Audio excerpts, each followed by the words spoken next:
Good afternoon, good morning, good evening, wherever you might be in the world. I'll be in and out of here because my internet is going off every 30 seconds. So if it does, gentlemen, just keep talking. And I'm going to quickly run this video. Something I've seen. And apparently Kevin knows two people that have, or one person that's ordered two of these. It's real. But have we all seen this one? No. $16,000. Thank you very much. What does it do? Apart from that, it waves. What else do you need? What else do you need it to do? But what the reason I'm showing this PR video is they're quite violent to it, and you'll see they have it doing violent things. Is this music too loud? No. I thought this is quite a good use for a robot. Can we set the Boston Dynamics dog on it? Yeah, but the price $16,000. I know it's quite small. From 16,000. It's going to beat you with a. They're going to beat you with a stick. Oh my! None of this sells a robot. If they showed it doing the ironing, they would sell bucket loads. Here you go. Here you go. This is what'll sell it. Cracking nuts. I mean, if it's going to mow the lawn or something, or wash your car, and you think, yeah, okay, Look, open your beer, make a terrible mess. Yeah, but this kind of low-tech way of opening stuff, isn't it? But don't you think it's all rather violent? All the things it's doing. Yeah. But look. I'm sure there's a man standing there with a sort of set of sensors by the side, doing it all like with Elon Musk's robot. There's always a man in a robot suit on the side, One second. making movements. Can you pause it? It did for a second. It did some what do you call it? Small text disclaimers, and they appeared for like a millisecond right at the end. It'd be nice to just pause it on that and see what the get out. So, are you suggesting there'll be small print and this is all is different models have different different models have very different configurations, functions, and prices of robots. Please pay attention. Keep a safe distance. Some of the sample functions of this video are still being developed and tested and will be open to users one after another. That's probably the nut cracking. I think it's the sold on, to be honest with you. Wouldn't it be one before the other? I don't know. Humorous, complex structure, and extremely powerful motor.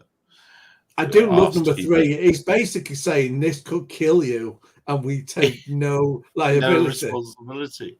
What about Asimov's laws? I didn't like his books. But the laws, they're not supposed to kill you. I know. You'd have to have the intelligence for it not to do that, which obviously it doesn't have. But I just thought that was pretty amazing. You can't sell anything without AI. Oh, well, I've forgotten. There was somebody trying to tell me something about AI in drones this week that was complete and utter nonsense. But there we are. But you're right. You can't say it's impossible. It's impossible to sell if it has the words AI in it. So what have we seen this week, gentlemen? What have we seen? We've seen that drone deliveries crashing and burning because everybody's giving up. Well, not everyone. It's interesting. It is interesting, isn't it? In fact, I wanted to have what's his name on from Manor on tonight, Bobby, just because of the misuse of images in Ireland of his gear, and that was pretty bad. But I really do want to have a talk to surveillance drones. Yeah, exactly. Yeah, isn't the rich irony? Maybe wait a few weeks. Delivering safety through surveillance. Oh, there we are. I was going to say for 30 seconds, the rich irony of it is exactly what the Amazon drones are going to do, because they own the patent for doing that, which is your spying stuff. Let me put that up. Oh, I can. So, and of course, they've been given carte blanche to operate in the UK, and not carte blanche. They're operating as part of a thing, and I'm bewildered as to why they've been allowed, but I think I ran. I'm going to do a video on this whole thing. It really grates my gears when I see that no one's allowed to fly beyond visual line of sight with their sub 250 gram Mini 4 or whatever because it's too dangerous, can't be allowed. Yet we've got the 85-pound Amazon drone being allowed to fly beyond visual line of sight, and the mitigations for sense and avoid is ADS-B. That's all it's got. Also, if you've got they've got no camera, they're not being flown by someone FPV, so they don't even have visual sense and avoid. There's not even a person looking where it's going, but that's still safer with this 85-pound drone with payload, with no camera looking forward and relying solely on ADS-B. That's still safer than someone with their Mini 4, which has got an ADS-B alarm thing built into it, at sub 250 grams, and someone's eyes looking out there. So it's just but the difference being of the so I'm just making sure my camera doesn't fall. But the difference being is that the amount of work that goes into likes of Mana and others, Amazon as well, the amount of work that goes into that they have to prove that the software works and everything else. No amount of paperwork and no amount of form filling and no amount of box ticking. Well, can you prove to me that an 85-pound drone with no visual sense and avoid is somehow safer than a sub 250 No, gram? I do agree. I think the difference being is that you've got people who are not educated enough and understand what they're actually doing compared to the other side. If you have someone who does understand, let's not forget there are many people. I just watched a video today about a Turkish guy in Helsinki who was on holiday and just flew in the most highly sensitive, highly secure area and didn't care, and then he got fined heavily for it. And this has been reported in the news. Yeah, but all the rest of it is people will do wrong things. In the UK, you've got your little test you have to do as part of getting your operator's thing or whatever. So it's all covered. Yeah, but that makes no difference. It makes no difference. Even if you buy a drone, no one says you have to go and take a test. No one says you have to go and look at this application. No one says you have to check things. Yeah, you can go and buy a drone, like you could buy something in the US and not understand it, and actually make those. So I think that there should be some responsibility from, let's say, when you buy it, to say, make sure you read this, make sure you understand this. I'm not saying we're not going to give it to you until you do that, but the shop owners never do that. Yeah, but even then, we can't say that this sort of thing is good, because look at the two main instances where drones have hit manned aircraft, police operating them. So training makes no difference either. With the UK thing, the mitigation here, though, is they're flying it in the middle of nowhere. I think it's somewhere up in Scotland or something, isn't it? So I think the idea is, if there is a malfunction, Scotland, I think the only harm is going to come to a sheep, and then they'll just recycle that into burgers. Everyone wins. But that means then, why don't they say, well, you can recreationally fly away from built-up areas and safe zones, but you can't do it anywhere. There's nowhere you can actually do it legally, BVLOS recreationally, no matter how small your drone. So it just makes a mockery of things. It's just saying, you pay us enough money, fill out the boxes, produce a ton of paperwork, and go to it if there's profit to be made. Well, yeah, but I think what did I want to say to that? I want to say that give us enough money, and that's Amazon. That's the Amazon use case. They're just chucking money at the UK and shiny things. But there are much better. Mana's a fantastic example. Just he's gone to sleep. Other people that are much. Oh, did I go? Yeah, for a second. Doing that just for a second. Well, there's all sorts of other great companies. And again, got the patent for surveillance. Oh, bum. Do you want to use my internet connection? I've had firsthand of Mana. I've seen their operations. I've spent a couple of days actually seeing everything. And I've been to their test site. I've met all the developers. I've met their maintenance guys. And I have to say, I've never been more impressed, and even in my own operations, what I do with drone light shows, and what I have been doing, and how I like to work, and what I expect from people. But what I've seen at Mana, it literally blew my socks off. I was so impressed, and they're doing it properly. They are doing it how it should be done. And I can't wait to see what happens in the future. I mean, it doesn't surprise me with Bobby having the engineering mind from his previous experience. He gets I think he still dabbles in code to this day. So having that as a background is really good, because it also where my concerns are with other products we've talked about was the software development lifecycle, which is all about the testing, the full process. You can see that with the hardware as well, because they put a video online where they're testing the cargo doors that open, so they look like it was like a stress test, so they'll know how long they'll actually last and so on. And all that's your good practice, which they are really testing that. They have a facility that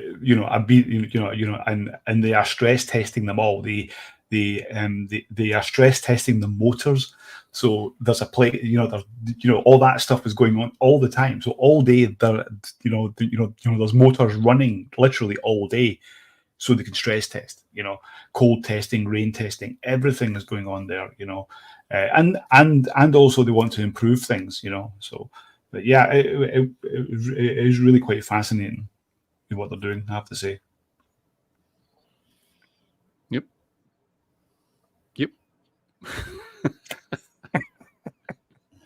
Is Gary having problems still? He looks like it, doesn't he? Yes. Yep, he's gone. Right, let's get on with it. Yeah. Okay. We're the scantily clad women. No. Yeah, but I mean, the whole thing, though, is that we have to accept there's going to be some degree of risk with any kind of drone operation. The drone delivery companies supposedly have mitigated this to an acceptable level.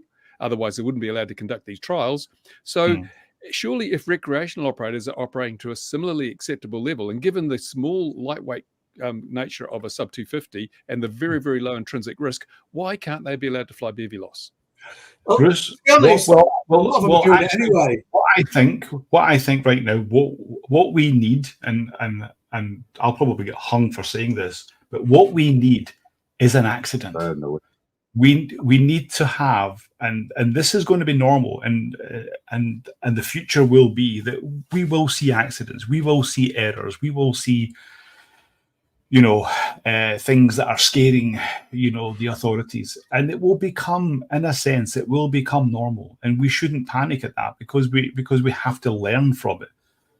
We are going to see accidents. We're going to see incidents. We need a death so that we don't get these divide by zero errors every time we try and compare our safety record to other parts of the aviation industry. I've got to put my money now. My money. I was going to put my cash card up, but I better not, because I have a number on it. So I don't have cash these days, obviously. But yeah, my money is an eVTOL will be the first. That should be an eVTOL before we ever see a recreational drone.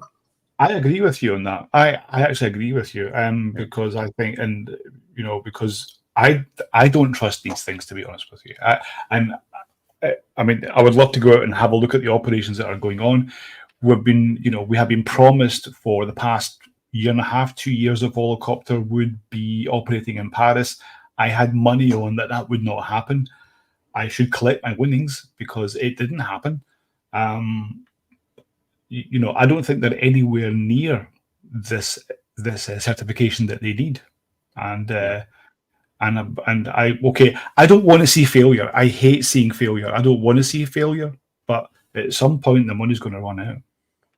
Yeah, that's the thing. And certification is just the first hurdle. It's still not economically viable, no matter how much you're certified. True. I had a little go at on my favorite. Can you hear me, by the way? You're a little bit muffled, Gary. Muffled, more crisply?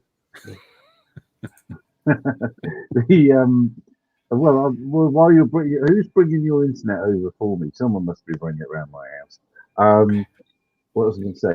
On LinkedIn, so Bicester very proudly said, "Yeah, we've got the first planning permission for a vertiport on the airport today. They clicked the gliding club off." Where's the camera on the phone?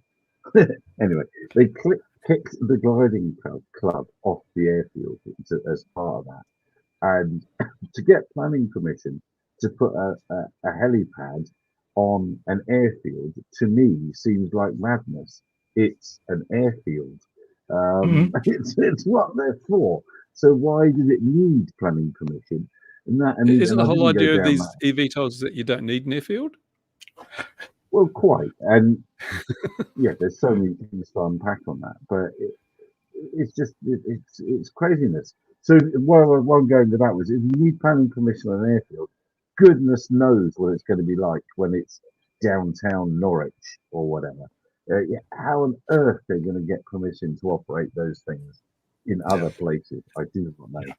It should be worth adding the clarification. Really, they kind of do need an airfield, albeit not an airfield, the vertiport, because really what the end game is to have all the charging facilities there. Presumably, someone at some point will agree on some universal standard, and the idea is you charge up from there, and you'd just be going between vertiports. There isn't really a economic viability, because this is daft. When someone on LinkedIn got this right, which we'd already said the week before, mine was, you're not going to be competing with your literal Uber driver. You're not going to have one of these things landing outside your door to pick you up to take you somewhere. You were still going to have to travel to the vertiport for it to take you. So it'd be more like replacing a train journey for somebody very minted. Or a That helicopter seems to be the use case. This thing about actually putting the vertiport at an airfield.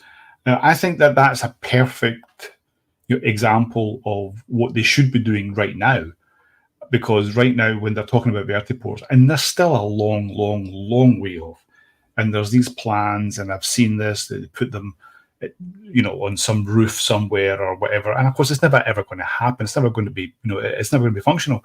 But why not put them at these airfields so that they can bring money into these airfields and actually use them, because these airfields do need the funding. They need the business. So, and I've been saying this for a few years now, why not put them at the airfields? Because at least then they will have an environment to work.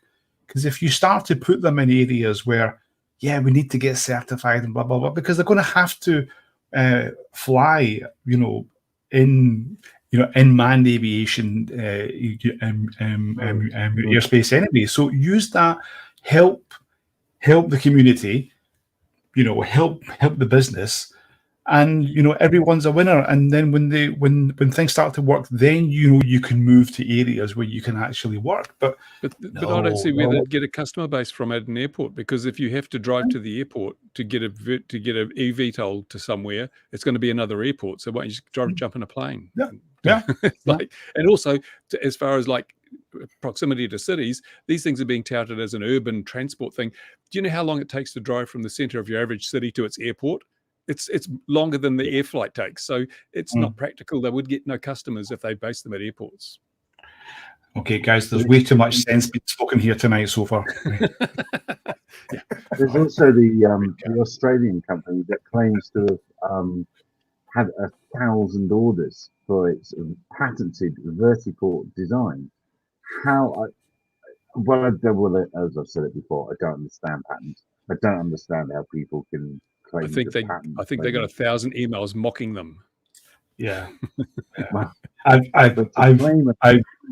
I've spoken to one of these vertiport companies, or one of these vertiport construction companies, and they were looking to do some kind of partnership. I really, it was about a year and a half ago or something. I had the conversation, and I could hear the desperation in their voice. I could hear the desperation in their voice, and it was quite sad in a way. But but it doesn't surprise me, But this is how it's going. And as I say, I don't want to see these. I don't want to see companies go down, because it's bad for everyone. It doesn't look good, especially when there's been so much money pumped into it. There has to be some kind of success somewhere, because if they fail, it'll be bad on us all. You know. Oh, yeah. Well, yeah. You don't want companies going under. That's sad for the Bad workers and all company. that, You but want I bad think- companies going under. Bad companies with Yeah. stupid ideas. They don't have to go under. That frees up the capital for the better companies with the good ideas. But we don't know who's bad because no one's flying yet. Just ask me, my insider newsletter. I'll give you all the insights, mate. just for a My small subscription. consideration. Yeah. Just a very small consideration. But no, I think if I kind of want that market to go away because it can lead the smaller drone world to crack on with it for more interesting use cases.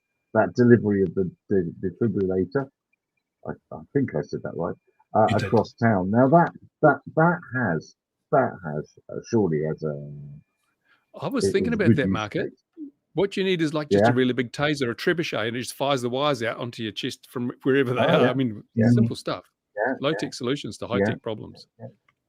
But getting yeah, or back to just put 2 wires around buildings and tell people to grab hold here around every building, something like that. You know?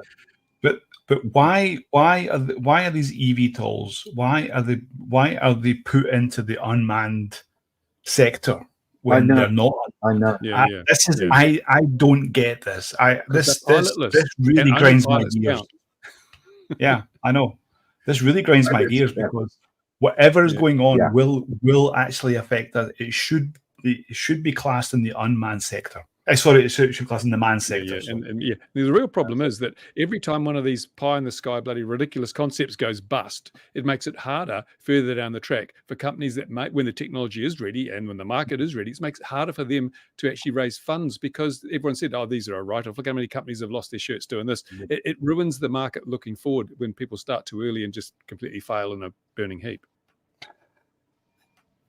That's very much a red card. That isn't it? It's very and it's so obvious when he says that might have been the best red card yet tonight. Yeah, no, you're right. It is very, yeah.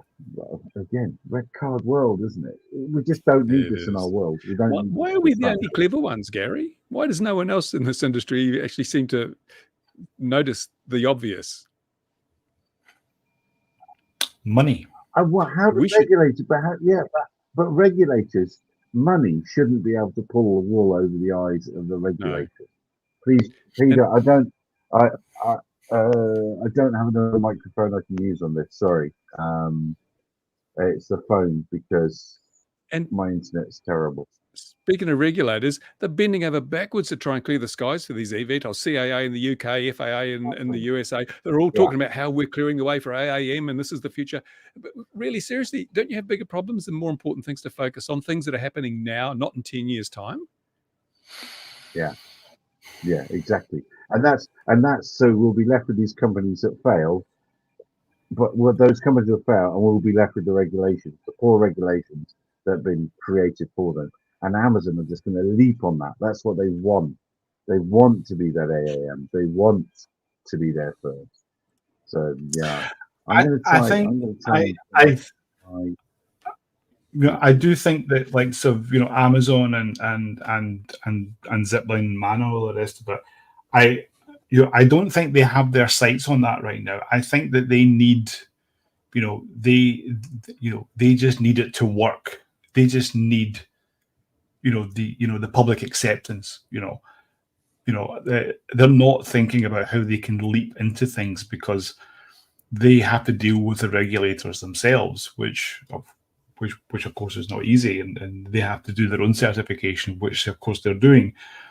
But it really isn't easy for them, and I think that when you get someone like Amazon and you get, well, obviously, Zipline is not doing anything in Europe, but when you have others, it's quite a big thing for them. It is a big thing, and they don't get that easily. It isn't easy for them at all. So I don't think that they will be leaping. I don't think they're hoping for something to fail so they can leap into that. I think that's I don't see that they have their sights on that. They're just trying to see where they do. They've said they want a UTM. Oh yeah, but they'll have UTMs. I mean they're all using UTMs. But but they're not going to have, but they're not going to jump into somewhere, just because something fails. They have to look at, where is our customer base? Is that there? Okay, yes, but I mean, they can't go to somewhere if there's no customer base. Where it might work for air taxis, but it's not going to work for drone delivery. They're busy phoning in it's Texas, isn't it? That Drone Up just shut a load of hostels, 3 places. So something's wrong in their model, and that's bringing it all the way back round to us. Well, I'd like to speak to Bobby because he's obviously doing something right. I still don't quite understand what his secret. Maybe you're never going to tell me his secret sauce, but he's definitely doing something the others aren't doing, or he's thought of it in some way that these big companies have missed. I think that with Drone Up, and obviously what's happening in the US is completely different to what's happening, like here in Europe. And I'm not even going to talk about the UK. So I can only talk about Europe because I'm here and I know how things work. But like Savannah are doing stuff in Ireland, obviously they are doing BVLOS, so they are working BVLOS. The likes of Drone Up, they don't have BVLOS. So for a long time, or I think that they maybe have just got the BVLOS waiver or the Part 107 waiver, but for a long, long time they have had visual observers. When you start to have things like that, that puts huge amount of financial pressure on you, because I think there's also other differences. Yeah, all these companies, they need to have BVLOS because because then it goes into full automation, and when you go into full automation, then you have less people, and that's where they start to make their money, obviously, as well. So I think that's where Drone Up, and this going back to why, or looks as like, let's say why Drone Up has failed, is because the regulators failed, because they probably have had the ability to to do that. And Bruce, you might back me up here when I say that yes, they can do it, but they have been unable to prove it to the FAA, or the FAA has just been dragging their heels or whatever. But we know that they can do it, but they haven't helped it. They haven't actually enabled it, and now they've failed. Yeah, the FAA is still a long way behind in organising its beyond visual line of sight stuff. It hasn't even got the relevant part of the rules done yet. They're still working on their arcs and things, coming up with the decisions. But other things that may be affecting too is if you look at the climate in Ireland and the climate in Texas at this time of the year, I wonder how often those drones in Texas can actually fly, given the amount of heat there. I think it's 110, 115 degrees Fahrenheit during the day. That must be reaching limits for the technology we're running at the moment. And Bobby, he's controlling, he sells a very limited range of product. I wonder if Walmart were expecting a wider range of product to be delivered, which makes, again, big demands on the craft, different weights, different sizes. So Bobby's got far more control over what he's doing. It's a more benign environment. I think there's a whole lot of factors which separate these two operations. Yeah, I mean, it's the engineering behind it. It was basically doing what was you actually capable of doing. Because like when Amazon started off, they're thinking about landing the drone rather than lowering the cargo, and then it was all the AI on board. You can actually kind of over-engineer these things. Where just going to a GPS coordinates and lowering something is simpler. So shorter distances and a simple solution. That's always a good starting point, because you can actually at the outset you can do it and you can start testing it, and then you can revise it over in time and improve it. But I think that.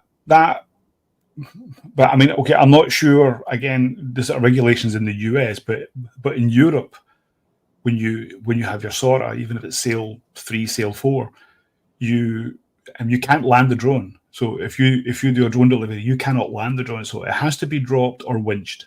If that drone lands, you need to go and pick it up.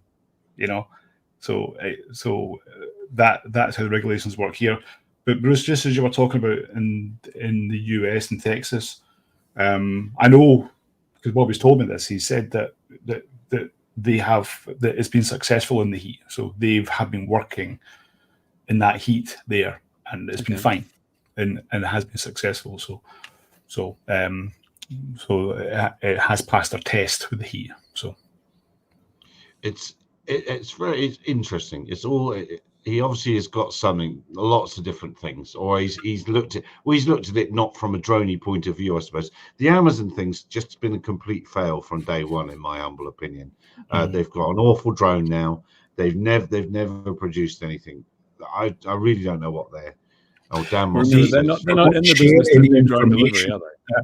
If they don't share the information, and the more you don't know, the more you are let's say, suspicious. You don't, and I think that obviously Bobby is very, very transparent, and he shares a lot of information. Yeah. So that is obviously different now. Amazon obviously don't care. They don't care because they are so powerful. They can do whatever they want.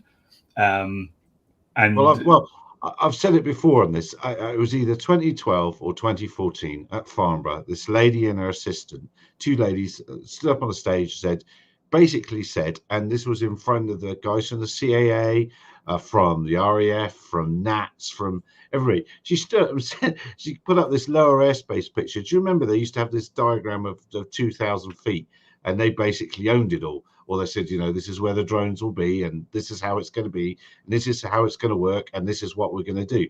And she didn't take any questions or anything. It just went off. And there's all of us stood there and said, pardon? So this American lady's just come and said, this is going to happen here. And then I tried to ask some questions, and we knew a little bit about them. Remember, they had the operation near Cambridge that they were running to the south of Cambridge, and we knew a few things about that at the time. She completely lied about it. So yeah, actually, that really plays into the Bobby has been completely transparent. He's even talking to us. And that's cool. Whereas these guys march in, tell us this is how it's going to be. It's like, that's a bad start. It's a bad start, kids. Yeah, because you need to, I think the more that you are, let's say, transparent and knowing, again, not just with Bobby, but even with his team, and again, his team are just fantastic. His team are really, really great, and they work a lot with the public. So they do, they handle feedback and all the rest of it. They deal with everything, and if you're as transparent as you are, is a bit different, obviously, with you, Gary, because you're you and you have your site, and you're a spokesperson for the community in a sense. But when you're dealing with the public, the people on the ground, the people that are living there, it really helps when you're as transparent as possible, because because that is what they need. And that's what they're doing, and you've seen all the posts from Bobby. He puts everything out there, So, So, gosh, Richard Parker's good. So this is sounding like. Often it sounds like we all work for Richard Parker at Altitude Angel, and now it sounds like we all work for Bobby at Manor. It's just the way it is. Richard's going to come on next week. He's got some weak-willed excuse about getting up at 4 a.m. and going off and doing something tomorrow. Snowflake. He is just a snowflake. But it's funny, isn't it? How there's some people that you kind of get a sense of that you can trust for no good reason, I suppose. Nobody here. Nobody here. Yeah, that's true. That's very true. But you get that sense, and you'll listen to him a bit more, and then other things are like. I'm going to say Bobby could take a wind up as well, because I said to him, because I am a bit suspicious about why he's quite so nice with Amazon, because being nice with bigger companies never works out well if you're competing. They'll just nab your ideas. But no, Amazon won't. Amazon have had a chance to nick loads of people's ideas, and they come up with this bloody huge flying, was it a hexagon or whatever? With a tiny payload, and it's like they've got and it's kind of fields on fire. They've got kind of grand ideas, though, haven't they? But I did do on Twitter. I said, I think Bobby wants to be bought out by Amazon, and he didn't block me. So keep your friends close and your enemies closer, and your enemies even closer still. Let me, if this internet holds out for me, let me. It's better. It's better, Gary. Better. Yeah, I'm running my phone and this now, so two into one. Now another LinkedIn argument I've sort of had, or was interesting. and this chap's going to come on, Matt's going to come on next week and talk to us about it. But this Defence Innovation Unit Blue Refresh apparently has had 300 applications for people with quads and stuff to go in this in a very short window that's been open for. And do so it'll be very, very well to replicator, Ukraine strike type. Or just make drones. Quick making of stuff, make drones, yeah, and to get stuff through. And it's going to be very, very interesting. 300 was a big number, I thought, or do you think that's par for the course coming out of America? I don't know. How many are they going to build? Program. Well, if each build one, 300, it depends on the quality of the 300, doesn't it? Yeah, absolutely, and what the applications are. So Matt's going to come on and talk to us next week, and Richard hopefully will come and tell us about his involvement in these trials that Amazon are in, and they're doing the defibrillator things with a Swedish company, as I recall. Oh, it's all right. It's just my phone, but I've turned it off. I've told them to go away. You told them to go away. Yeah, it was a very sweet tune. There was one part of the trials that was shown on BBC today, which reminded me, I have to see if I can find the video and retweet it out later. But they're doing some working with the fire service as well. I know Lancashire was definitely one of them, where they've got a large fixed wing drones and the IR sensors on them. And the idea is that when it's a good practical use for matches, like for fires on the moors, and they will look out for the thermal, say this is a fire. At the moment, they've just got them to go and they would work as a swarm and surround the area. But the idea is they try and put the fire out in the end. I was just thinking, be careful. They'll have to make sure they don't go in a residential area and take out people's barbecues, because then there will be annoyance. They could deliver sausages. That would be the AI. Oh, that'll be the AI. Yeah. Well done. You got it in there, Stephen. Good man. You got to get that in there. But I will. This is though, Gary. This one is actually it is AI. It's using it on. It gets the other swarms in, and then it's to go in for the fire. But it's fine around the moors. But if you haven't drifted off elsewhere to do, take out a fire itself without a user giving it it allows me to put this up again, and in continental America, the warnings will happen within 30 seconds of it seeing a fire, or 30 seconds anywhere in America. They've got the coverage there, and you could extend it to the UK, and that would be H24. I mean, how many big fires are there in the UK? Not many. I mean, it's hardly worth looking at, is it? That'll be a fire on the moors, or just south of the moors there. Where's that? That's somewhere not far from you. I was going to say the idea of to me it seems a bit ludicrous trying to put the fire out, because I can't see a drone ever being able to carry enough liquid unless you get into a stupid sized drone and then you get into safety and all the other malarkey. But I do think it is good to be a heads up to the fire service, and also for evidence. Whereas if someone has left a barbecue burning and you're bang on it, you're likely to capture whoever it was. Well, that's very much from it. Once they've got a drone flying around a fire, they can't use a helicopter. Yeah, but they can when they control it, because obviously, if it was a normal user, they would just kamikaze any drone. Everyone wants to fly their drone into a fire helicopter. Jeez, it's one of the bucket list things we've all got, isn't it? But it comes all the way back round to the Tarlis man who's retired now. I've noticed it, and he used to again stand up at Farnborough and say, "We want to have big platforms in multiple orbits across the UK, hoovering up as much data as they can. And if there's a fire, then we'll ring the fire service. If there's something the police need to hear about, we'll ring the police.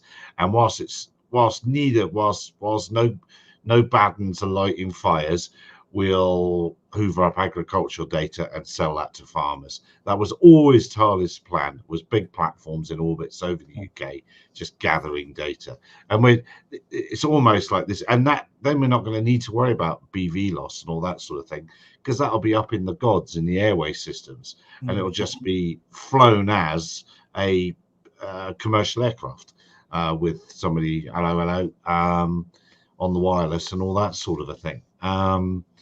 So I think this is just a stepping stone to getting to that, really.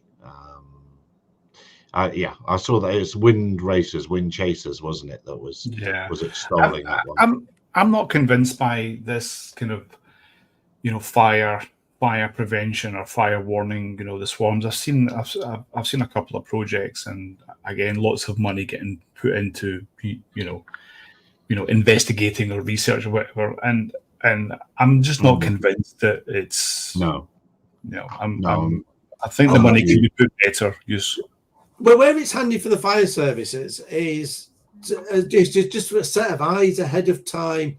So, just having a drone going out there and telling you that actually it's a false alarm. So you haven't sent your limited resources of a fire engine over to the, wrong direction across the county when you could be going other way to deal with another fire. That's where it would, there would be a... Oh, yeah, but then if you're going down this route, then that's why you don't want a drone in the boot of a police car with a copper, because Joe Copper with a quadcopter, a Matrice or whatever, because Joe Copper's got to drive across the county. Yeah, so you've got to have a police wing fast enough and whatnot. Yeah, and that's where it really should be. And Dave Walters, friend of the show, is also part of that thing with the NPAS. We don't work for Dave either, but it's. I think I think drones should be in the police aviation unit. That just makes utter sense to me. I don't understand why there has to be them and us. Yeah, I think we should still have like locally more police with like your Mavic that can put up for just an instant awareness scene. Is it being more of a general piece of kit?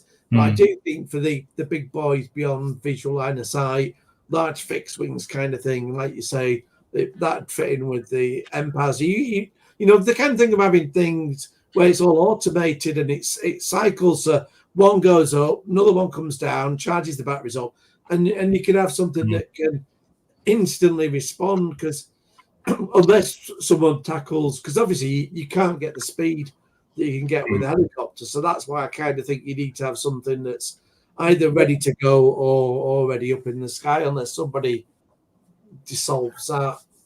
There's a guy here in Finland who is head, or he started the drone unit of the Finnish police, and he should be a guest on here, Gary. You should have this guy. Very, very clever, and that's why the Finnish police, the whole of Finland, there is no helicopters apart from air ambulance, but there's no police helicopter. Every police station has drones, and he set all that up, and they're all well educated, and it's fascinating, how they have done that. But just getting on to the fire brigade, when I was in London I think last month or something, I was actually talking with a guy from the London Fire Brigade, and he was saying that how much he uses drones, or how much they are using drones. So they're using drones for just having an extra set of eyes, but they're also using drones to actually put in equipment that they can't get to someone who's on a certain part of a building. So they're using drones to actually deliver, and they're putting drones. So drones are very much a big part of the London, and I didn't know that. I actually had no idea, but it's a big part. But the biggest obstacle they have is people flying drones actually at the fires. Yeah, and there's one person that telling me that there's one guy who listens into all the radio chatter, and he follows them everywhere. And then he's flying a drone and he's putting it at risk. Radio. They don't have digital radio for police. They should have digital radio now, but you can decode it. You can decode it. Yes. Apparently he's at everyone. But they are really actually using drones a lot. He said, and they actually rely on it. But then, there's rules and regulations in place, as well as social distaste for that sort of thing. They really should be prosecuting that guy.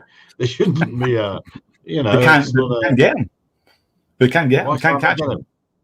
I have no idea. Gosh, but I should use a drone. Wouldn't this be a fantastic use case for a CUAS company to say, dear fire brigade. We'll come and help you. We'll find this guy, and that would prove it or not. Or we could have a trial to find this guy with different CUAS come. Right, prove it. Show us But you he's can not flying a find drone, this is guy. he? Is he flying a drone? Yeah, he is. Yes. Yeah. Find this Remote guy. ID will knock that on the head. Don't you worry. Yeah, exactly. I'll be all right. I'll be all right when we get remote ID. Well, that's terrible. I would definitely be swatting it out the sky with the fire hose if it came close enough. But that's the thing. If they're, if they're so concentrated on the fire, or, they have, it's difficult for them to say, oh, what should we do here? But yeah, I was saying that it's a bit.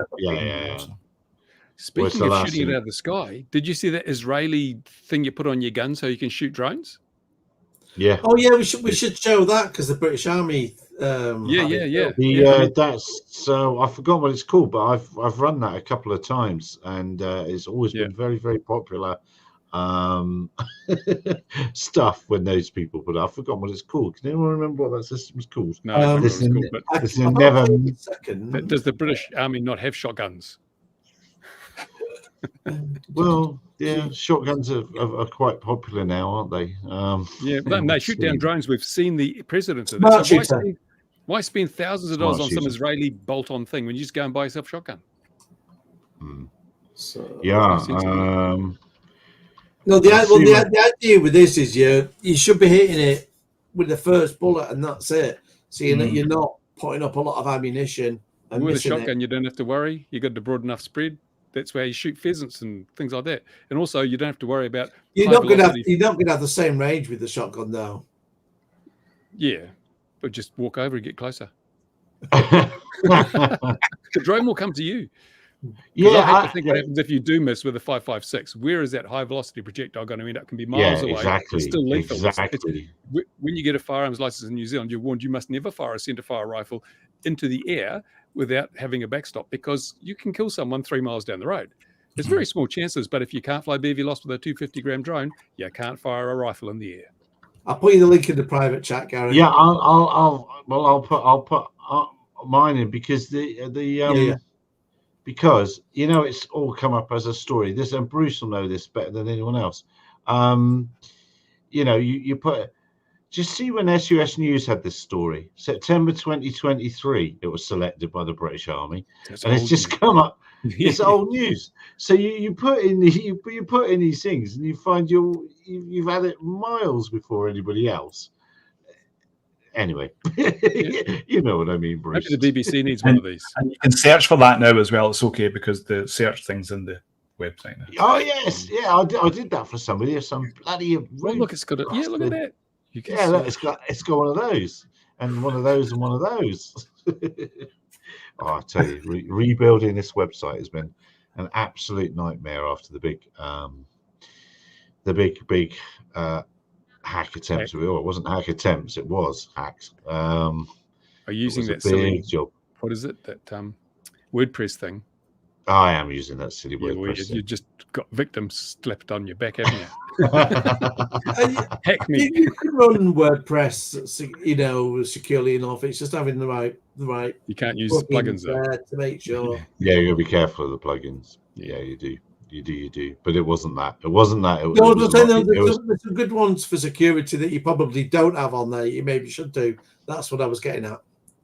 Yeah, but there's other ways of doing it that involve people, and if people do it, then I told you 123 wasn't an adequate password. Did you? Yeah. Tetra system.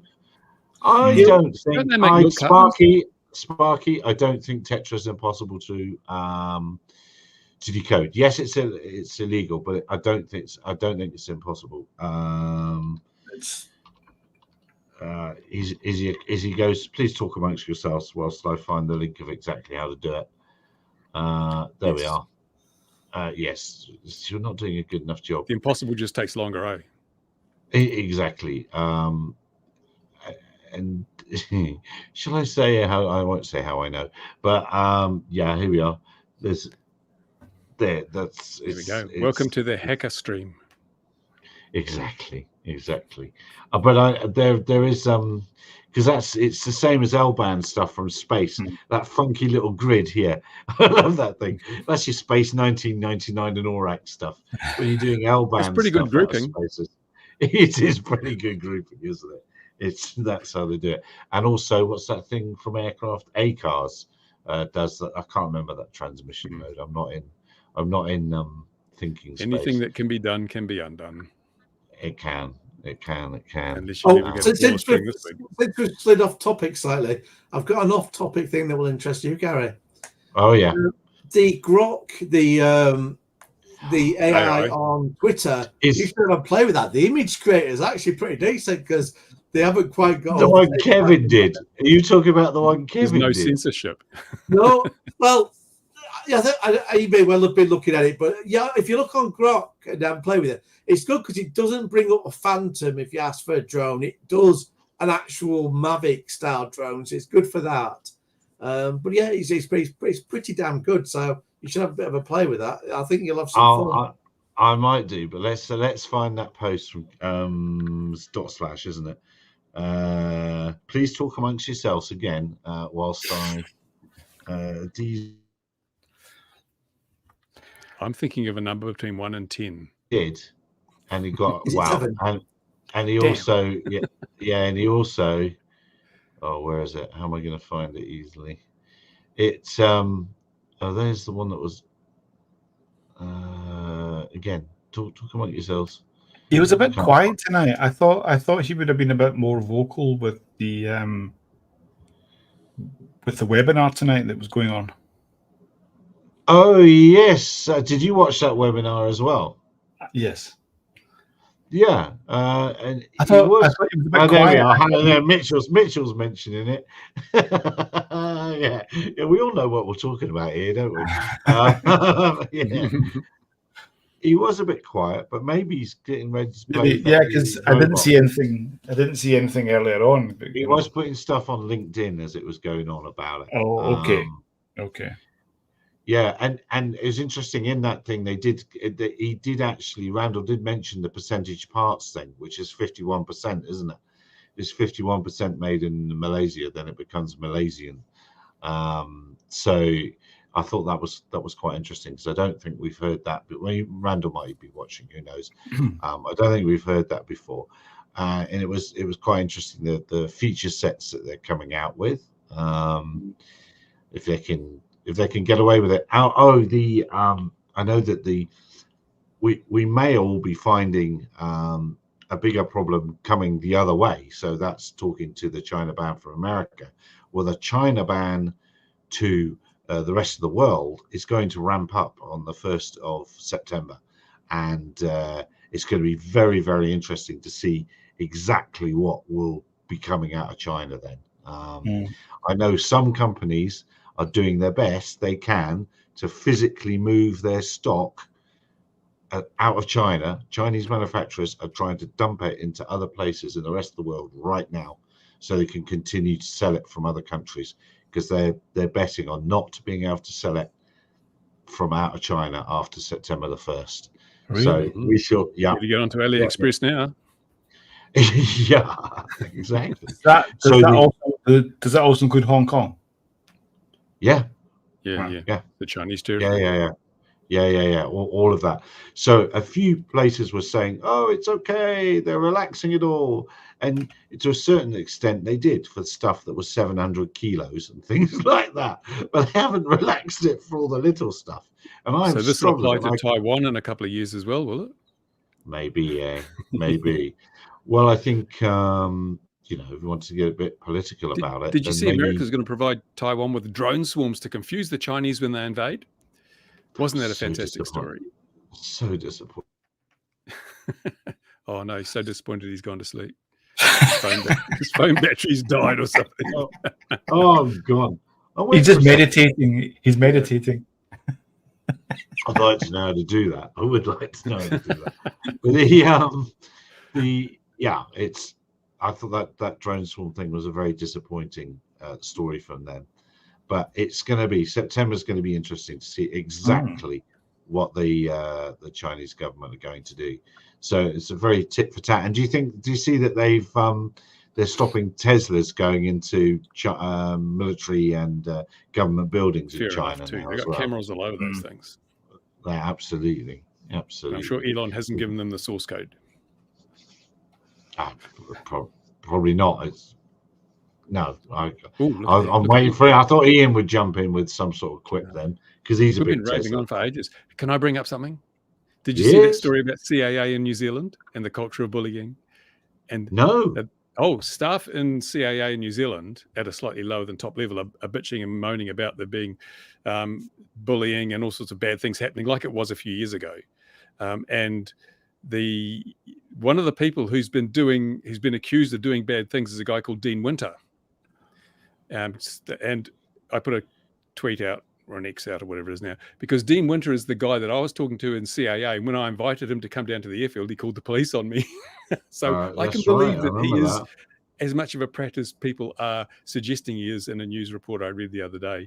It's like, why the new director of civil aviation, we'll say new, the current director of civil aviation, he was a breath of fresh air, because the first thing he did when he came in is he said, we need to focus on safety issues, not technical infringements of the rules. That was a brilliantly refreshing outlook. But subsequently, I don't know what's happening, but the people directly under him are under a bit of a cloud at the moment. Lots of people further down complaining about them. So as usual with the bureaucracy, it's all about politics. Mm-hmm. I thought your video was very interesting, with especially the council meeting with the "Go on your way, go on, I've had enough, go on with you," or whatever. Yeah, it wasn't. The world is a crazy place. I mean, look at the UK. Yeah. You get arrested and imprisoned for 15 months for a post to Facebook, or pointing your finger at a policeman gets you 2 years. Meanwhile, just down the court down the road, someone on their third rape charge in as many months gets 6 years. What's going on? This has been happening in Scotland for quite some time. You know, Scotland now it's happening in England, and now it's the end of the world. Scotland's been having it for a while, and nobody gave a damn. You know, Scotland's not been prosecuting people like they have here. It's I think they have. I think they're not being in the hundreds of that. Oh yeah, well, there's only 5.5 million in Scotland. There's a hell of a lot more in England. I'm just looking up. That woman won £13,000 payout when she was arrested for being quiet in a public place. It was terrible. For silent prayer, she got arrested twice. I'm trying to. He's trying to, but he can't.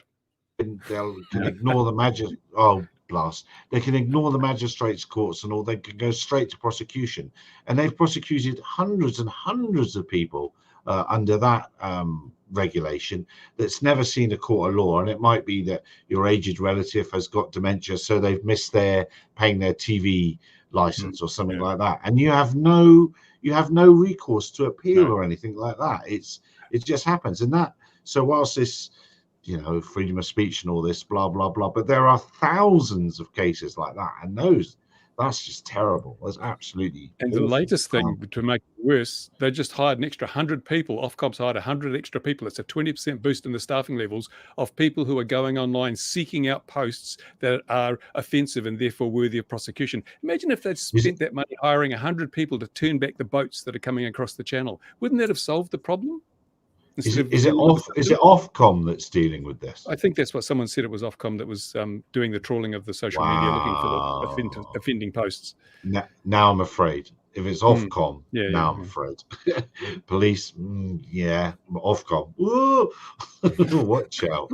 What does bother me with some of this, though, is it being done off screenshots of posts, and that's the way it looks. And I'm like, doesn't anybody know how easy they are to doctor? Police body-worn cameras. Yeah, the police would never fabricate evidence. Well, the amazing thing is here at Christmas time, so they're having this, going back to this idea of not taking people to court at all, just having them have barrister go bang, you're guilty, or whatever, whoever prosecutor, whoever it is. Here over Christmas, we have they set up courts by the side of the road at major road junctions, so they'll pull you in for the offence. They'll take you straight into the court, and they'll do it then and there, and then you'll go off to prison. But at least they'll have followed the process. There's a cartoon for that, Judge Dredd. That's what that sounds like. I think the last time I got a speeding ticket in South Africa, and I had a few, and that was about, I don't know, maybe 5, 6, or 7 years ago, and they would just write you a ticket, and they would say, Yeah. "Go to the post office. Go to the post Yeah, office yeah. down the road." Pay it. You know, and pay it. And of course, I didn't do Yeah. that. Of course, I didn't do that. So, but here in Finland, what they do is, if you get caught speeding, or you'll get fined, right there and then. It doesn't go to court, and it's based on your salary. Yeah. So if you have a high salary, I think it was the CEO of Nokia or something, or someone got caught doing maybe 15 or 30 zone or whatever it was, and the fine was like 35,000 euros or something because his salary was so high. So it was based on that. So if you're on a lower salary, it is obviously a lower fine, but the higher your salary, the more you get. I'd love that to happen here. They'd pay me to speed. Look, we've gone over the hour and we're definitely off topic. What we can't talk about, and so we won't talk about, is things that we can't talk about that Ian's doing. But there are things that Ian's doing that we can't talk about, so that's quite cool. And there is something I can talk about and can't talk about all at the same time. I've had a bizarre situation where when I was fighting the ICO cases, the ICO asked the judge to put a non-disclosure on me, which would basically be contempt of court. So very, very serious for me to break. And I thought, well, it's now finished and it's over. And I asked if I could publish evidence that I got and I put in. So it's my evidence. And I'm told I can't even do that. So I've got an NDA against even stuff that's mine. That you found, your own information. I know. That's beautiful. Nothing wrong with the UK legal system. That's just perfect sort of politician or something wranglings, isn't it? It's or local council decision making wranglings. It's perfect. The thing is, with it, I could technically get round it because both bits of evidence I wanted came from abroad.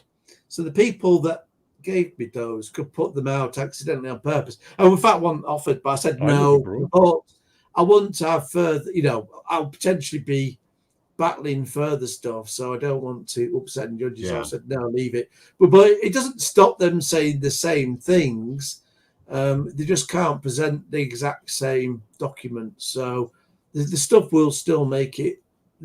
What was going on will still make it out there because it's fine for it to do so. It just can't be seen in the way that I presented it, which in itself was interesting. But yeah. Let's thought. So that's interesting. That is the stuff we can't talk about, but can talk about, can't talk about, can talk about. And then there's absolutely the stuff we can't talk about. Yeah, there's absolutely stuff we can't talk about as well. We've had law cases in New Zealand where someone's name was suppressed by the New Zealand courts, and it's all over the internet outside New Zealand, but you can't publish it in New Zealand. It's just the internet has changed. It made these geographical based restrictions ridiculous. It has. Yeah, the riots thing. That's exactly that. It's the law has to catch up with you, but the fact that stuff can go out there. It's got to catch up. Although we do have the funny thing here with the Met Police Chief thinking he can get Elon Musk and everyone from abroad. It's like, yeah, I'd like to see you try that.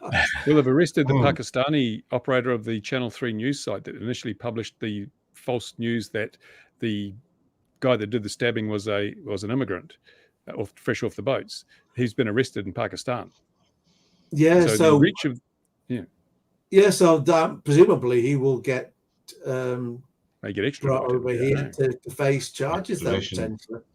I mean, that's a new one today. You're very topical there, Bruce. I try to keep up with the news, mate. Yes, yeah.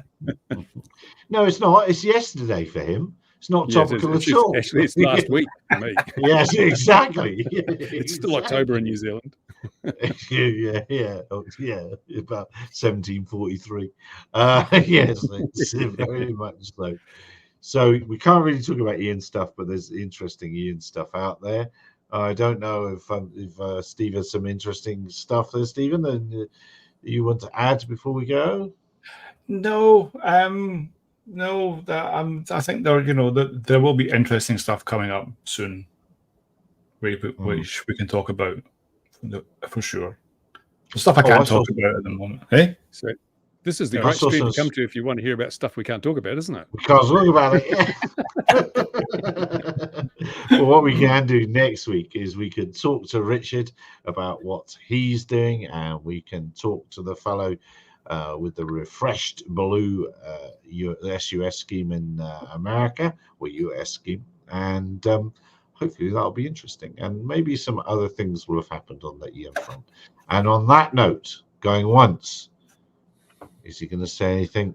Going twice, dear viewer, wherever you are in the world. Look after yourselves. We'll see you again next week at 2100 Gin and Tonic. Thanks for being with us. Cheers, everyone. Bye-bye. One click here and another click there.